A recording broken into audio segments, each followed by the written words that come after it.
Hello and welcome to The Red Menace. We're a comedy news podcast bringing you the latest and greatest news stories from the swamp that is my house because it's very warm today and I wanna die. Well, that's good.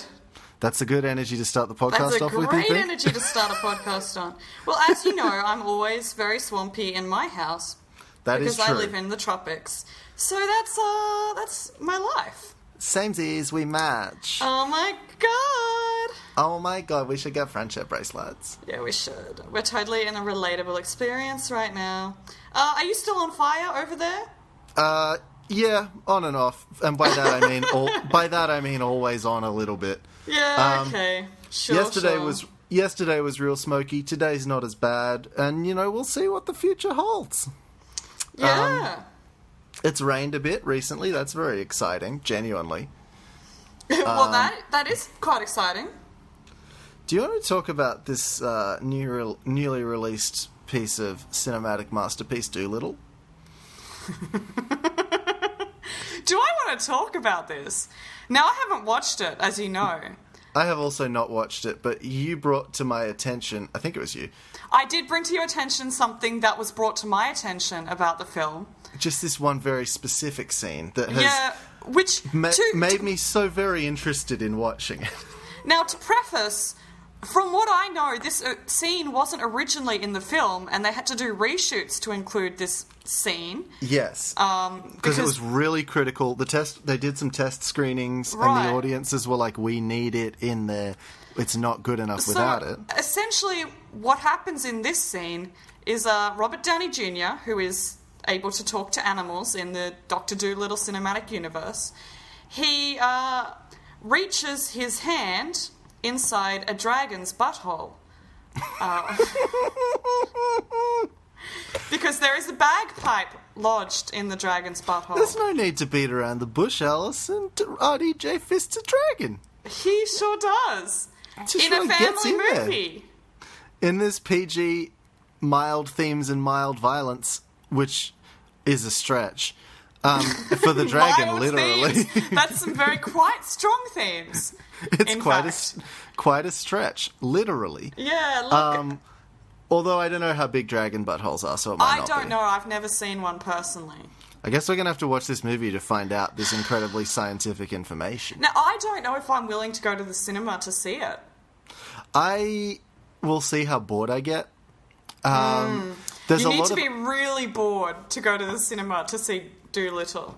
Well, I only want to see that one scene is the problem. So maybe I can just sneak in at the end. You can find a pirated version and see or you can pay for a ticket and then kind of hang around the cinema until the point where someone has mentioned that that's when it starts, and then you walk in the cinema at that time, you catch the scene, you go out, you got what you paid for. I'm thinking I might just pirate it and Venmo Robert Downey Jr. $15. Well, fair enough. That seems like a good exchange. And whoever does the voice acting for the dragon, they probably deserve some because their name will be permanently attached to that scene. To getting fisted by RDJ. Yeah, look. I didn't realise that... I know this is going to sound stupid, but I didn't realise it was a fantasy movie that involved dragons. I thought that it was just about a dude who talks to animals, like a normal thing. I don't know about the original Dr. Dolittle books, but my main vision of Dr. Dolittle is the movie that starred Eddie Murphy. And which is different. That was quite a funny comedy romp with talking animals. But there were no I should say, mythical animals in that one. There were only real life animals in that one who could just happen to talk to Eddie Murphy. And perhaps more importantly, there was no fisting, which is why this movie really just had to be made. Yeah, they had to put that in. That's the rule of the fist, is that every franchise in existence does have to have an entry that contains at least one sequence of that. For example, when I tell you that Star Wars already has it, you didn't see it, but it was there. We know what Luke was doing on that island with the weird pig thing. Babu Frick, you telling me that guy hasn't got up to some nasty shit? Well, Babu Frick has been up to a lot of stuff. Babu Frick's got such tiny little hands. It's in the name, Chris. I would love to watch a Babu Frick Disney Plus series that's just him fucking. I want to watch, like, just essentially Californication starring Babu Frick. I hated that show. So did everyone. But would it not be better if it starred Babu Frick? Just, like, inexplicably a tiny alien man on Earth. Yeah. Yeah. He has, like, a substance abuse problem, obviously. But he also has, like, a sex addiction, obviously. I mean, just look at him. You can see it in his eyes. And there's actually, like, a will they, won't they kind of relationship with his therapist. Like, who is a human woman. Yeah, who's a human woman, and they do have chemistry. But because she's really professional, it actually doesn't happen until the final episode of the season, where they decide to get together. They decide to give their relationship a go. The last shot of the show is Babu Frick looking at the camera and going, "Hey!" Can he talk English? Yeah, he says in just like a very high-pitched mumble. Okay. I'm not going to do it because it feels like the kind of thing that would somehow be racist, but I like the bit where he goes, "Hey!" when all the spaceships appear. That's the best bit of that bad Star Wars. Well, fair enough. I mean, there wasn't a lot to like. To be fair, I haven't seen most Star Wars, so that could cloud my judgment. That's fair. But the entire movie, I was very confused what's happening. I've seen all of the Star Warses, and I was also very confused. But then there were it moved very quickly, but then there were occasional scenes where it lingered on someone's face, and they winked at the camera and did like a little, because you're supposed to know who that is and be really excited that they're on screen. Well, see, Alison, the problem is that the movie wasn't made for you. It was made for the huge fucking nerds who got so mad about the last one and drove Kelly Marie Tran off Twitter. That's really cool. Really cool target audience to have, guys. Really great target audience for your film. So great, JJ. Thank you for that, JJ. Well, at least the fact that he was working on it meant that Rian Johnson could make a very good movie. That is true. I also haven't seen that one. Knives Out is very good. I've heard this. Do we want to do podcast? Let's do a podcast, Chris. What's a story that you have that I can hear about, please? Cats. Agreed. Specifically, pumas. Skimbleshanks. I'm always following the case of wild pumas in Australia. You want to have another run at the pronunciation of that word? Puma. Puma. Puma. Puma. It's not puma. Puma. I saw a wild puma on the savannah the other day. Puma is how I pronounce it. Fucking kill me. Okay, continue. Hang on, I'm going to Google this. I'm really curious as to whether or not puma is an acceptable pronunciation in any version of English. Okay, this is what someone says. How does one pronounce puma in English? In English, it's definitely puma. But I would imagine it's the same in American, although dune, which in English people pronounce dune, is dune by Americans. June. So in British English, it's puma and dune. I pronounce British Dune English as June with a J. June. That's so the Australian mumbly version. Juma.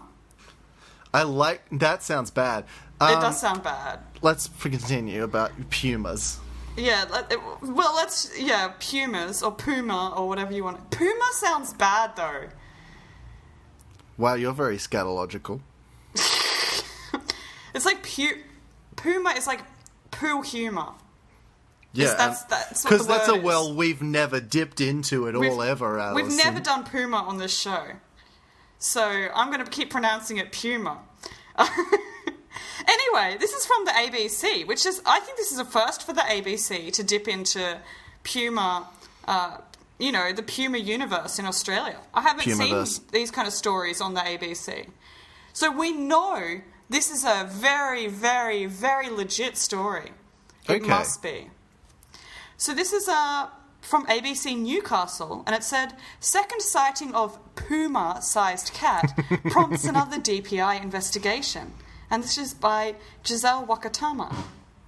It says, a second investigation has begun into sightings of a puma-sized cat in the Hunter Valley after the ABC obtained footage of a sighting on New Year's Day. Bev Fraser said she will never forget looking down a fence line on her Hunter Valley property on January 1 and spotting what she described as a puma-sized cat. It was a very, very, very black cat.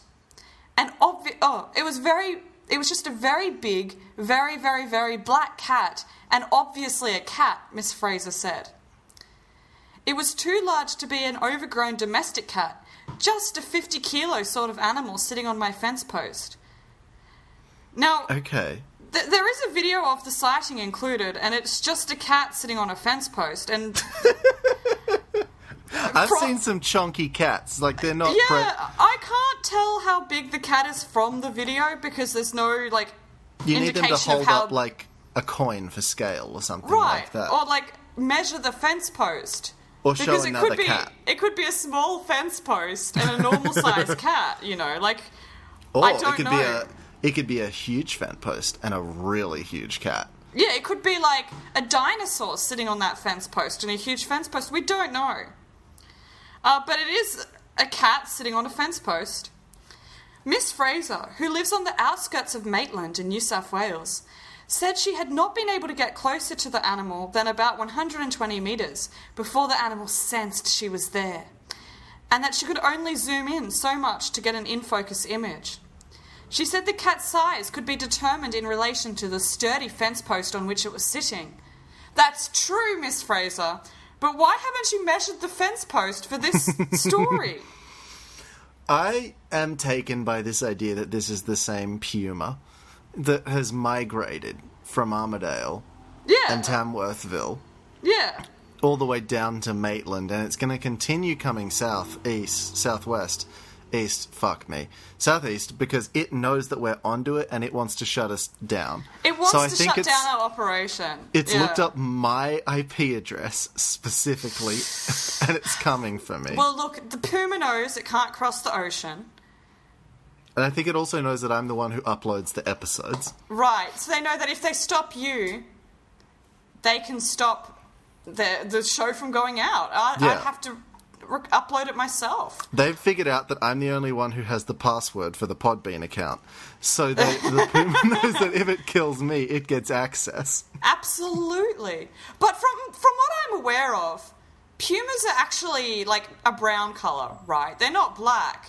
I thought they were black. Or like a very dark brown. That's a panther is black. Oh yeah, shit. You're right. A puma is like a sandy brown colour. So I don't know what the kind of puma this is, or puma, but it's certainly not a standard puma. Well, so I've Googled puma, and I've got, so what it looks like according to Google Images, there's a black shoe with a white sole and like a white line on it. Well, that could very well, she said it's puma-sized. It could be like the same size as a puma shoe, is what she's talking about. I think that seems more likely to me. So it's actually quite a small cat. It's astonishing, Alice, in how far down I'm having to scroll before I can find a picture of a fucking cat. I found a picture of a dude before I found I haven't found one yet. I'm still scrolling. There we go. Holy shit. That was like 6 screens. 6 screens of scrolling before you found the actual cat. And it's not a photo, it's a painting of a puma. And you're right, it's brown. It is brown. It's a nice sandy brown colour. There we go. Found one. Yeah, it just kind of looks like a big ginger house cat. It's a very good boy. It looks like a sweet... I want to cuddle it. I know I'd regret it, but I want to do it. Yeah, I would like to... I would like to hug it as well. But it would probably eat my face. Which is not ideal, having your face eaten by a cat. But at least you got to hug it in your last moments. That's very true. It's definitely not how I see my life ending. No. Because at the moment, honestly, it just kind of seems like it's going to be in a fire. But, you know, that would be better, I think. Frankly, there aren't a lot of pumas involved in my day-to-day life.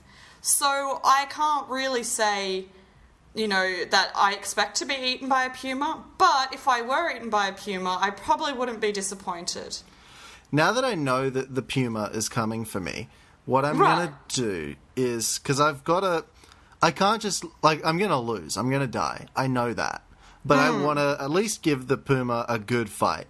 So what I'm going to do is, like Liam Neeson in The Grey, I'm going to go to the bottle shop and buy a bunch of those very small bottles of spirits, and then I'm going to smash them all and hold them between my fingers like brass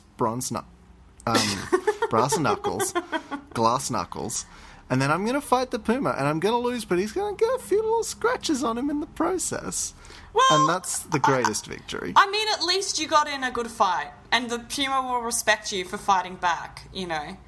And that's what you really want. You want to be respected by the puma. And if my fight with the puma happens like in the Grey, it'll just cut to black before the fight, and I'll never find out what happened, because... Right, exactly. Which I'm going to assume is a metaphor that I've instantly died. That makes the most sense to me. Well, I would say so. But, you know, it is what it is. Is there more to this story? I'm just going to read the last little bit here. Sorry, I'm looking at the etymology of Wiktionary for the pronunciation of puma. I feel like I've accidentally got under your skin with this, and I apologise. No, I'm like, have I been saying it wrong my whole life? You have, But yes. according to Wikipedia, it says these are both acceptable pronunciations in English. Puma and puma. Fine. So that's okay. But apparently it comes from Quechua.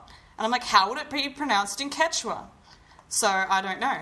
But I don't know Quechua, so I can't say. So I'm going to continue reading just the last little bit of this, because we get into really the group who's behind the research here, which, as you know, is the Australian Big Cat Research Group. The Australian Big Cat Research Group is dedicated to proving that big cats exist in Australia. It has had numerous sightings of the animals in the Hunter Valley area, and the group's founder, Kevin Braunton, said he was keen to get to know more about the cat Miss Fraser said she saw. Footage of it moving would help a great deal. And also, if Bev herself could get down there and measure the fence post so we can have a reference of the size of it, he said. So she hasn't even sent the size of the fence post to Kevin. Come on, Beth. Because Kevin needs to know the size of the fence post so he can determine if in fact it's big or if it's just like a little bit hefty, you know. Since you and Kevin had the same question, I think you guys could be good friends. I think me and Kevin could be great friends. I want to get to know his big cat research. I can see that. I think you and I should start a competing organisation called Good Boy Research, where our goal is to prove that dogs are cute. And we just have to do a lot of research into that. Oh yeah, and we can talk to the media all the time about like this. What I think we need to do is I think we need to pick like a cryptozoological creature which hasn't really cracked into the Australian market yet. And we need to become the leading research body for this cryptozoological creature. And then we can get in the media all the time. So, do we have a lot of mermaids around these parts? I don't think we do, and I live pretty near the ocean, so that seems achievable to me. Well, it does. It does. So we can probably figure that out. Is there a mermaid research group in Australia, though? You are more likely to know that than I am, just based on our relative interests. I'll have a look into it. Let's be real, Alice. I'll have a look into it, and if there's no mermaid research group, then we will become the leading mermaid research body in Australia, and we can go on all sorts of media tours. I like this. Yeah, exactly. Why it'll be called something fishy, the leading mermaid research body in Australia.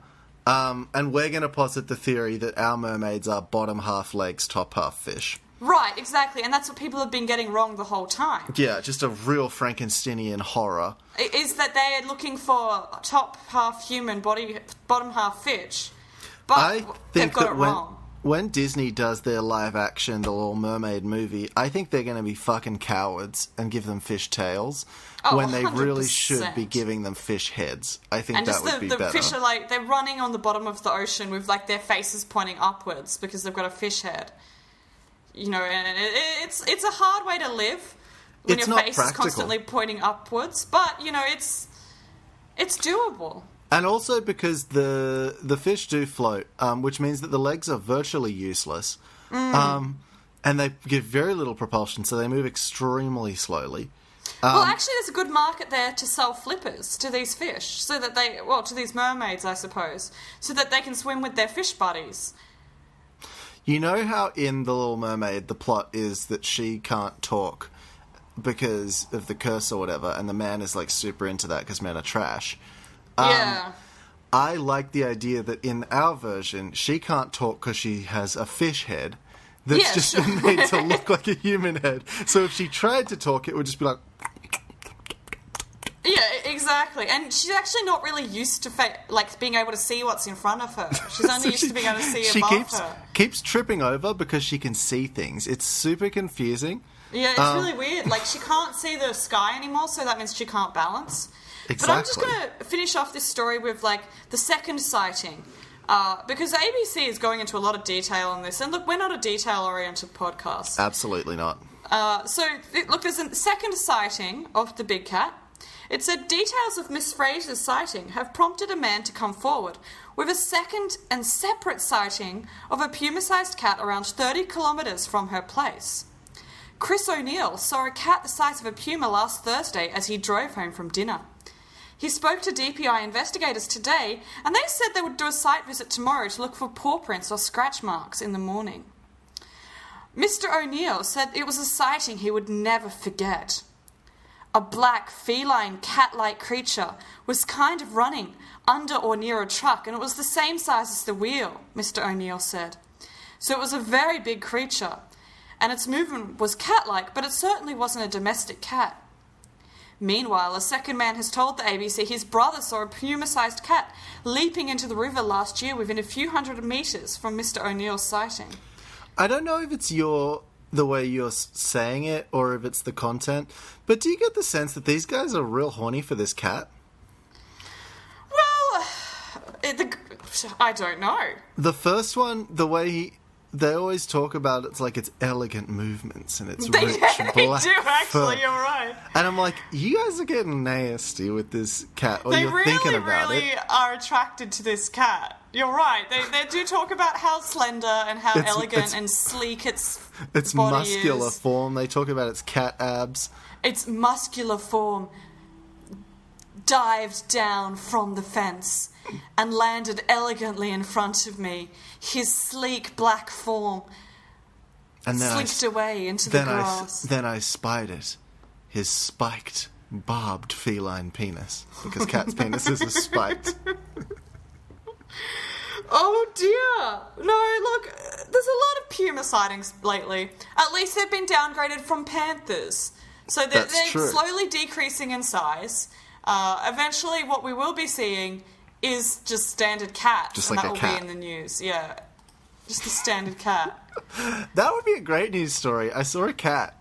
Yeah, well, I would read that news story. You could make a lot of those news stories where you are. You could do very well for yourself if that Well, was a thing. every single day I see about 10 cats outside my house. I think you're just Charlie Kelly. I think I am. Actually, last night I did struggle to get to sleep because there were some cats meowing really loudly. And I'm like, well, I guess I have to do the Charlie Kelly thing and huff some glue and eat some cat food. So it'll make you feel sick and fall asleep. Exactly. That's the only thing to do in that situation.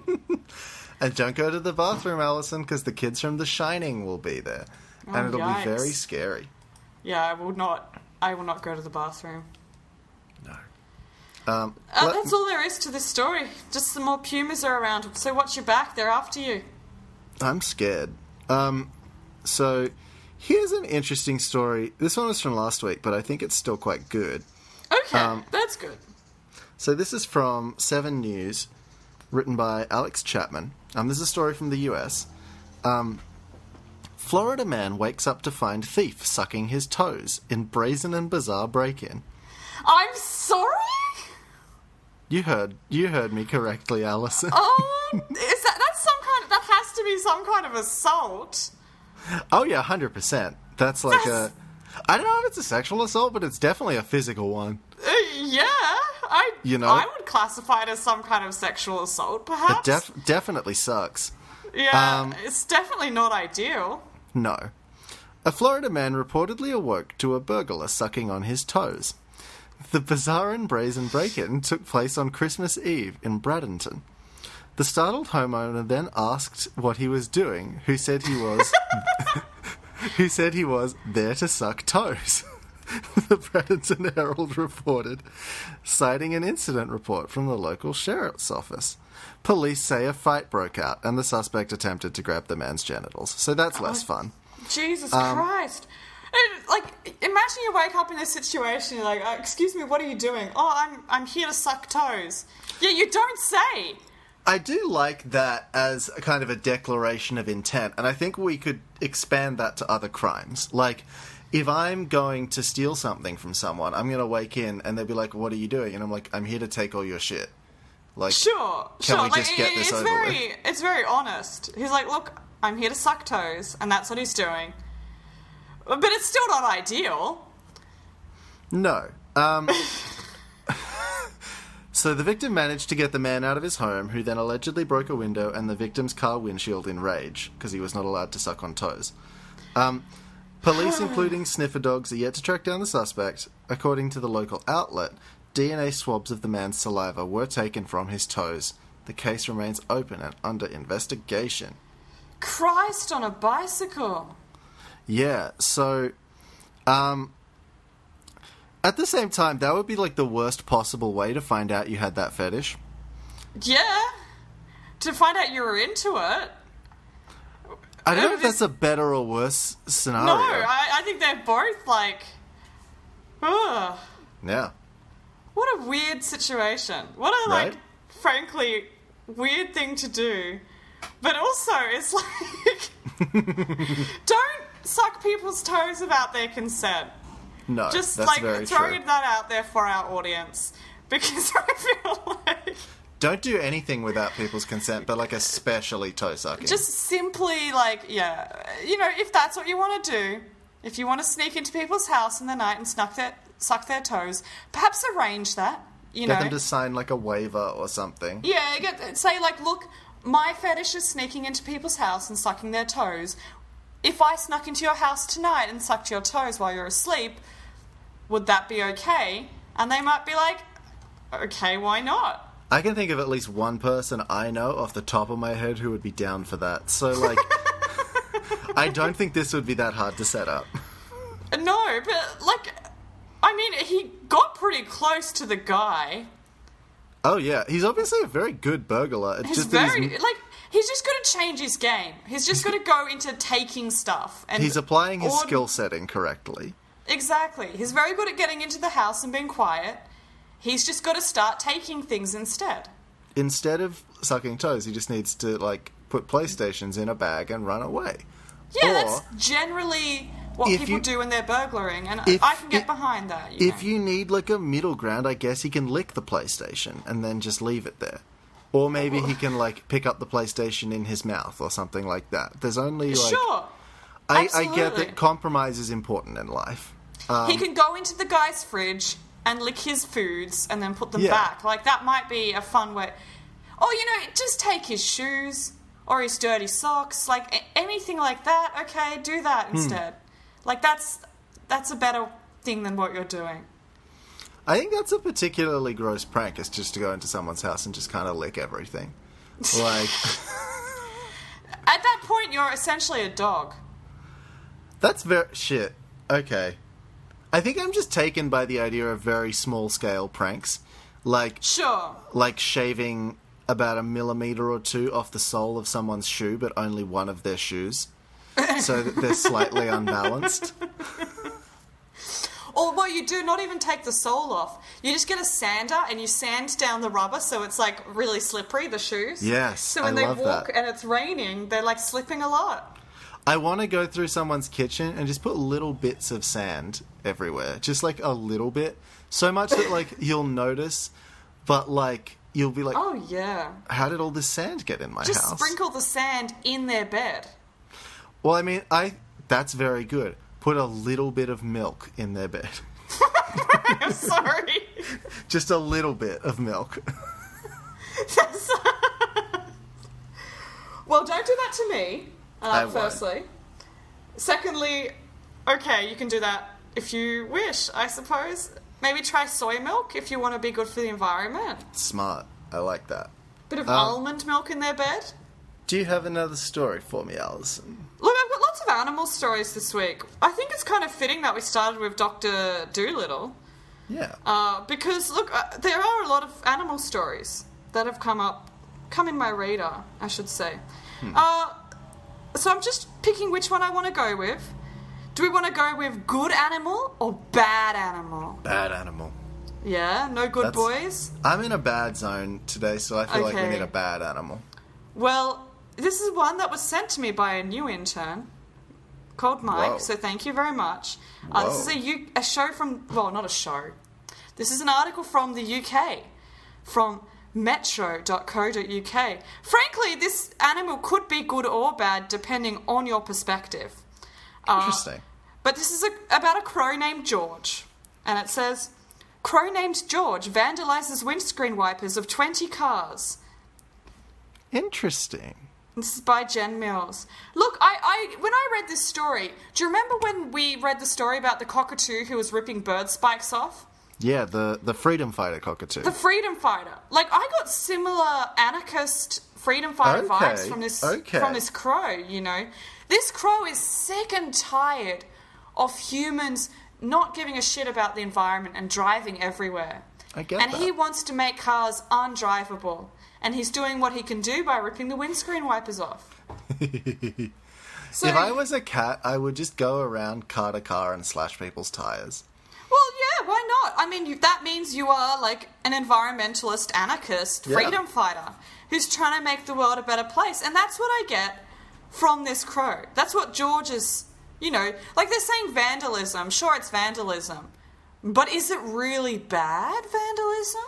Vandalism is subjective, you know? Like, one man's vandalism is another man's something good, I guess. Yeah, like, okay, sure. Maybe it's not great to, like, paint a dick and balls on a primary school. Like, that's not ideal. No. But what about if you're painting a dick and balls on the window of an MP who did something bad? Like, is that... Well, there's questions there. So I this like is... this. Yeah, so Or this if is you George. painted something nice on a primary school, like you painted, just a said, like, Stay in school, kids. you just painted Medicare for all on, like, a primary school, then I think that's a little bit more okay. Sure, You know? you're going to radicalise the kids Yeah. about caring about universal health care, which is frankly a good thing for them to be radicalised into. So I'm going to read the story. It says, office workers are not sure what to do about a pesky crow who has vandalised 20 of their cars. They are having to cover up their windscreen wipers with tarpaulin and blankets to stop the crow, which they have named George, from damaging them. He began this campaign of destruction in November last year. Since then, more than a dozen people have come back to their cars to find around £36 worth of damage each. It is happening outside Greenfields Community Housing in HQ in Braintree, Essex, and George is thought to have struck in nearby Braintree Village too. Member of staff Amanda Barvani told the BBC, "He has attacked about 20 cars, and even though we have tried to shoo him away, he will come back as soon as your back is turned." And then there's a series of photos. This one here, we can see George lurking behind one car, and the caption says, "George biding his time." And then there's the next one where you can see George eyeing off the windscreen wiper, and it says, "He is stripping the windscreen wiper blades from their cars." Do you think there's someone who works in that office named George that they really hate? Oh, like, probably. they just all hate and feel... They were like, oh, let's name this guy George. George is the guy in the office who's always eating other people's lunch from the fridge. Yes. So they had to name the brazen thief after a brazen thief. I It like only that. makes sense. Whoa there. What can you do about this, though? Because birds can't go to jail. That's not how the law works. No. I don't know about the UK. They may have a very messed up legal system where birds can go to prison. Well, I know all birds go to hell because I'm scared of them, so that makes sense to me. Well, sure. But if you go to hell, do you want the birds to be there with you, or would you rather they be in heaven? Ooh, well, that's the question. Firstly, a big assumption there, Alison, on the me going to hell thing. Well, I think I'm just I'm saying, an alright person. I think I'm a good person too, but I'll probably end up in hell. I'm not a worshipper, which might do me in. So It maybe depends on which biblical belief we are to go by, if any, as to whether or not you will be there. So wherever you're going, the birds will be in the other place, and then it will be heaven simply because there's no birds there. My worry is that if I get into actual heaven, it'll only be the really evangelical birds that are there. And I feel like that's going to be challenging for me. That will be challenging. Imagine you get into heaven and everyone's just a bunch of narcs. Like you want to do something, you want to do something fun, and then they're like, "Oh, I don't think we should do that." You know, like you'd be like, "Hey, have any of you done acid?" And then you'll just get sent literally to hell straight away. Well, see, like for me, right? I'm not into drugs and all that kind of thing, but I'll be like, "Oh, does anyone want to catch the new season of blah blah blah?" And they'll be like, "Oh yeah, sure. Have you got the DVD?" And I'll say, "Oh no, but we can just catch it online." And then I go to hell for piracy. And then there's a very long pause, and they go, "What do you mean, Alison?" Catch it online. Alison, what are you talking about, Alison? We watch our movies on digital video discs. That's what it stands for, right? I don't think so. That's what I believe it stands for, so... In heaven, that's what it stands for? In heaven, the narcs of heaven believe that's what it stands for. We watch ours on Heaven Rays. They're like Blu-rays, but they run on Heaven energy. And you have to buy them in the specific Heaven Ray shop, because Heaven is full of capitalism, apparently, now.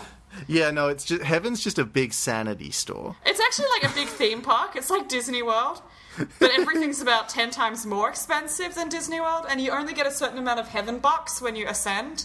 Yeah. And then those Heaven bucks, like, they're supposed to last you eternity. They don't. They really don't last eternity, the Heaven bucks. Like, I mean, you might get more Heaven bucks if you were rich in your mortal life.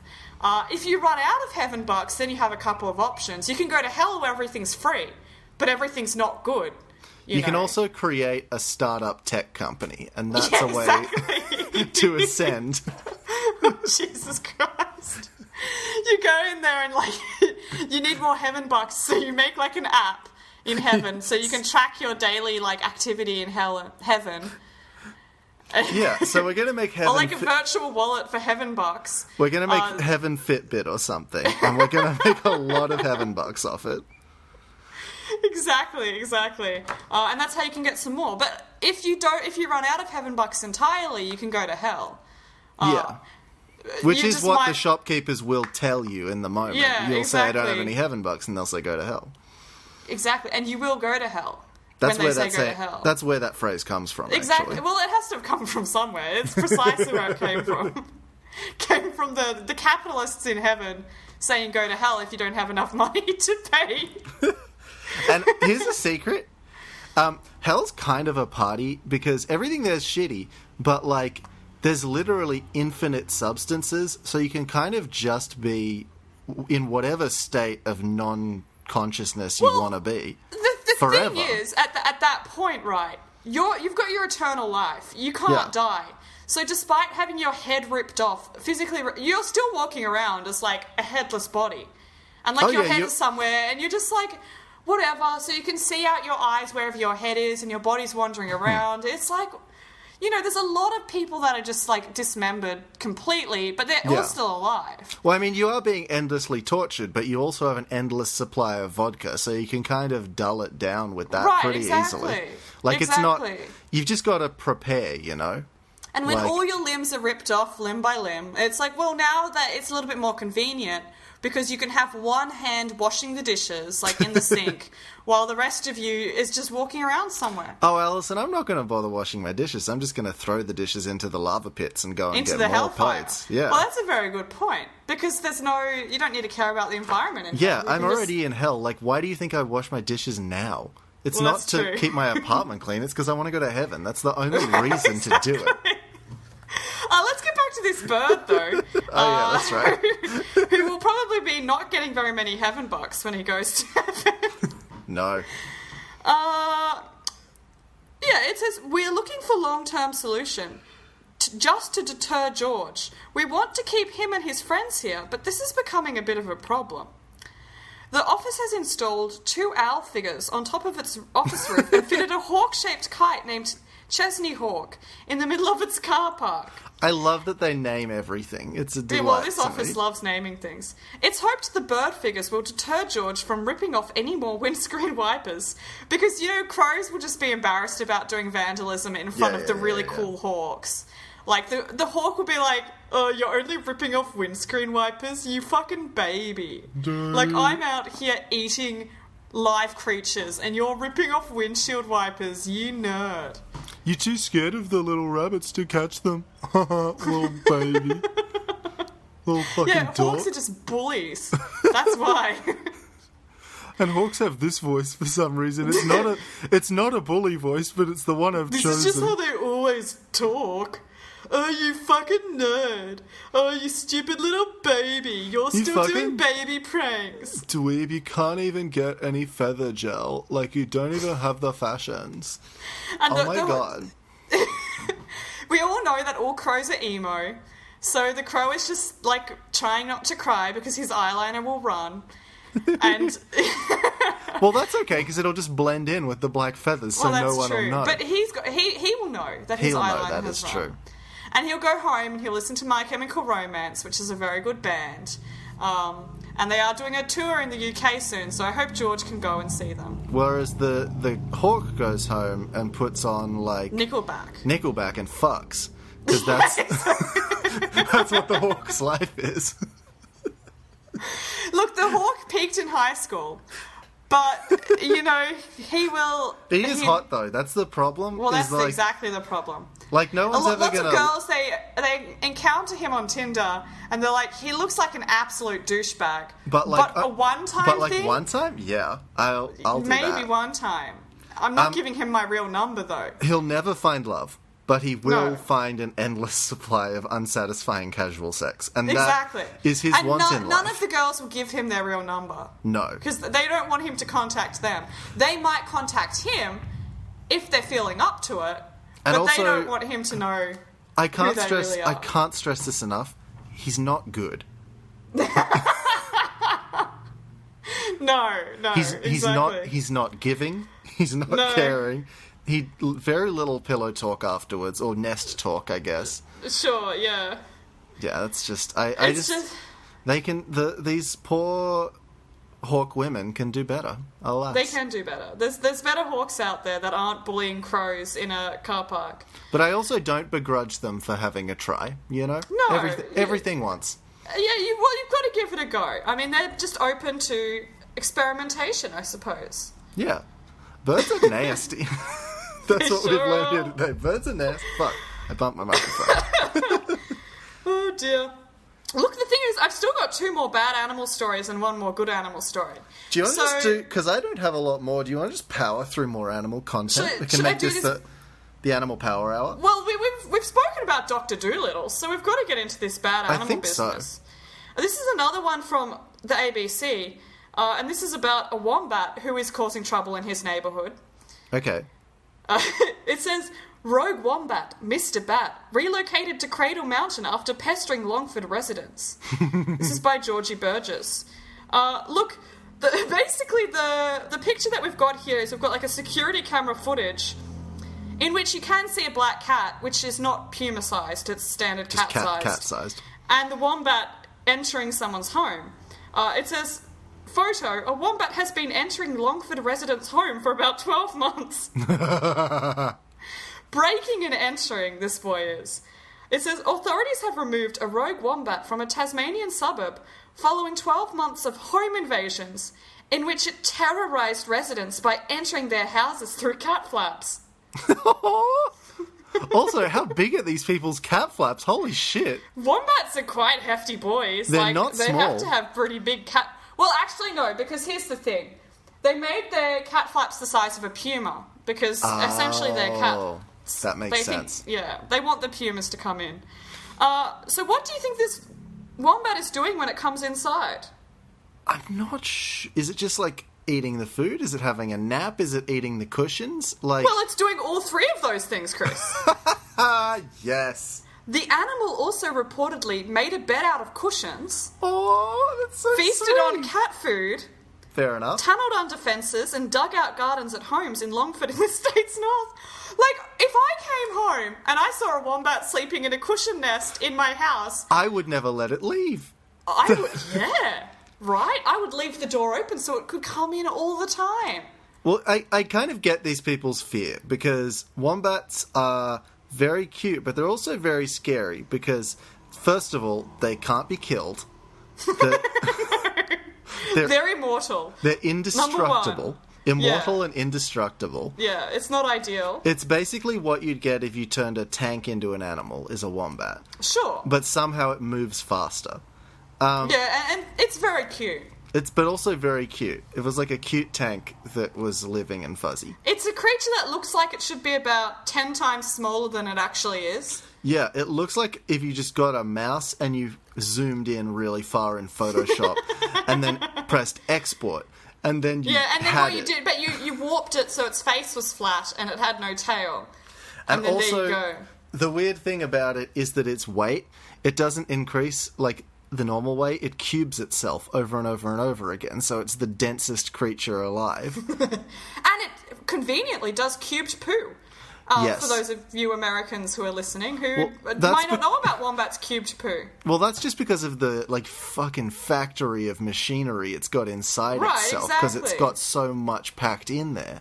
Right, so if this wombat does enter your house and make a bed out of cushions in your living room, probably don't try and move it yourself. Let it leave on its own terms. Yeah, like, you can't do anything at that point. Like, the wombat will win in any fight you get in it with it. Like, Right, exactly. a kangaroo, So the wombat, you can, like, take his feet out from under it. A wombat's just a big bowling ball. Like, there's nothing you can There's no do. feet to take out because No, it's just, its center of gravity is the bottom of itself. the like- center of gravity is the entire Wombat. thing. The center of gravity is the black hole at its core. That Right, is how it's so exactly. dense. Exactly. What will happen basically is that wombats, if they get big enough, they will have their own gravitational pull. I think the wombat.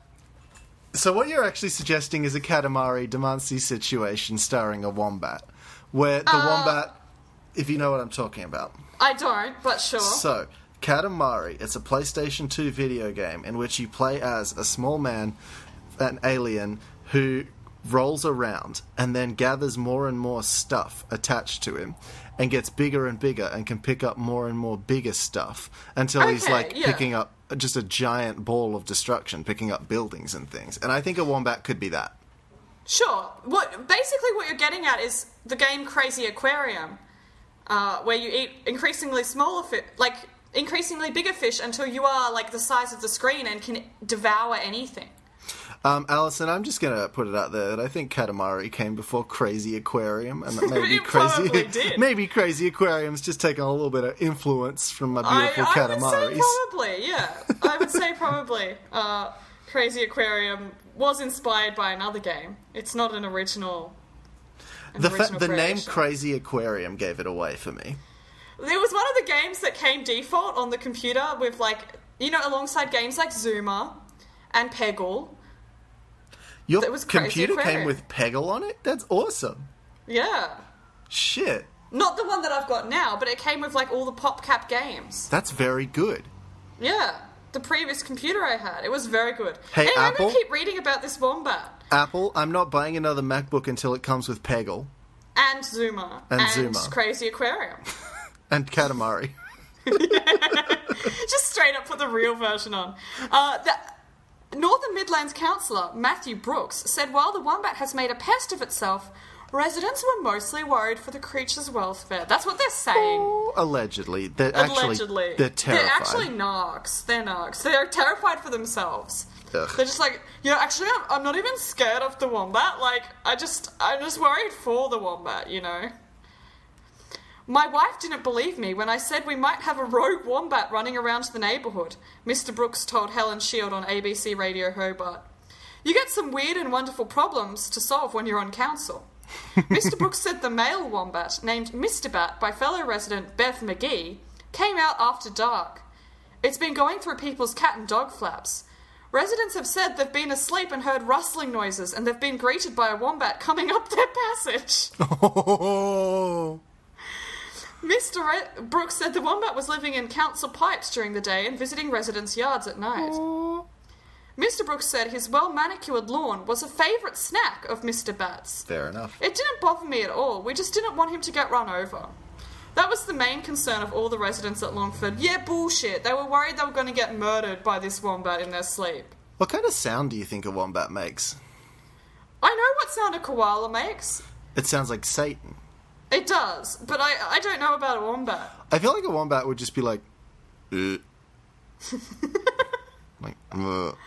It just sounds like a kind of... It would have like quite a high-pitched voice. I like, think hey guys, I just want to have a little nap here, is that okay? That's very good too. But can I counterpoint that it sounds like a very drunk, like 40 to 50-year-old Australian man? It's just like... hey guys, I'm just going to sit down here and have a little nappy, please. Well, that works too. Because it's a living subwoofer. Those researchers who recreated the voice of the mummy... Did you read that news story? I didn't. Well, okay, essentially some researchers recreated the voice of a mummy by, like, doing some scans of the esophagus and larynx and recreating a voice box, and the sound was like, eh. That was all they created. Good fucking job, guys. Great. Excellent use of funding. Anyway... So I like to imagine the wombat just sounds like that mummy, and it can only make the one sound. It's just like... I like that a lot, and that's also the podcast episode title. I don't know how I'm going to visualize. Well, I should have brought that story to the table, but I didn't. But you guys can look it up yourself. Just do research, just recreate mummy voice. Yeah, we encourage education that we don't have to participate in. Yeah, exactly. Look... Yeah, that's... The wombat went to a lot of places. It pulled cushions off beds. I like this one. The wombat made its way back into the house... Oh, sorry. Beth McGee was first visited by the wombat about a year ago. The wombat made its way into the back entrance of her house where a settee was set up. It pulled off the cushions it didn't like and made a bed in the others. I want to We got up the next morning and there's cushions and rugs strewn everywhere and filthy dirty marks on the cushions and hair everywhere. I do like that this wombat was very particular about what cushions it was using. He doesn't want those shitty ones. No, he's all about interior design, you know. He wants like the good cushions, not the bad ones. And he just chucks the other ones off. That's delightful. Yeah, so that's the Mr. Bat. Mr. Bat has been relocated. Should I just finish off with the good animal story real quick? If you can do it real quick, because I'm fucking melting here, dude. Real quick, because there's not much to this story. Okay. This one is from 10 Daily, and it's also from Australia. It's written by Ruth Barber, and it says, runaway dog ditches owner at gym and catches train to South Yarra.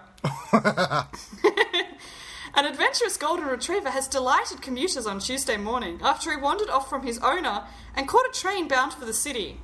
Ralph travelled from Elstonwick for 5 stops before a fellow passenger, human rather than canine, alerted the train driver. The lucky dog then rode in the driver's cabin before he headed off over to staff at South Yarra Station for safekeeping. What a good boy. That's essentially all the story is. The dog was very well behaved and friendly with other customers. Apparently all the other customers were looking at him and cheering for him. Oh. He would have loved that. Ralph's owner, Sam, told 10 News First he had a very unconventional wake-up on Tuesday morning due to his dog's wandering ways. Mum walked into my room and started laughing, and she was like, Ralph ended up in South Yarra. He had no idea how he got himself there. I mean, he's a dog. He can't express it.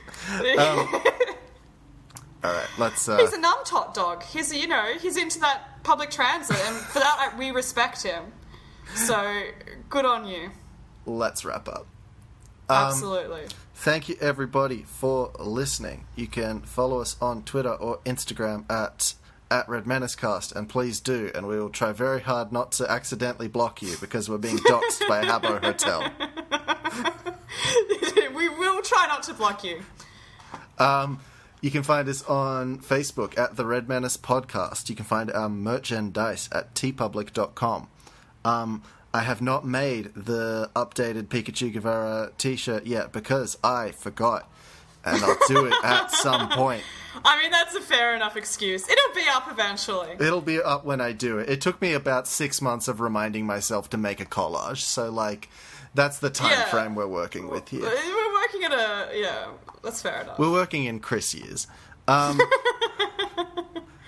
Yeah, fair enough. Share the show with your friends. Please get everybody to listen to it. We're honestly just really amazed these days by, like, the wide variety of places that people listen to it from. Absolutely. It's honestly very flattering, and thank you. And make all your friends listen to it and tell them we appreciate it. that we're geniuses and wise and funny and that they should send us money. If you've got any weird stories from your corner of the world as well, we'd love to hear them. Yes, please. That'd be really good, actually, because my country is bad right now and there's not a lot good. So if you could send some good, that would be super helpful. Some great content, from your corner of the world. We'd love to, expand our horizons. So if you're listening from somewhere and you've got something funny come up. Because my horizon's currently on fire, so it's not super conducive. It's not ideal. No. Thank you, everybody, for listening. I'm so very hot. I'm gonna leave now. Good luck and good night. Good night.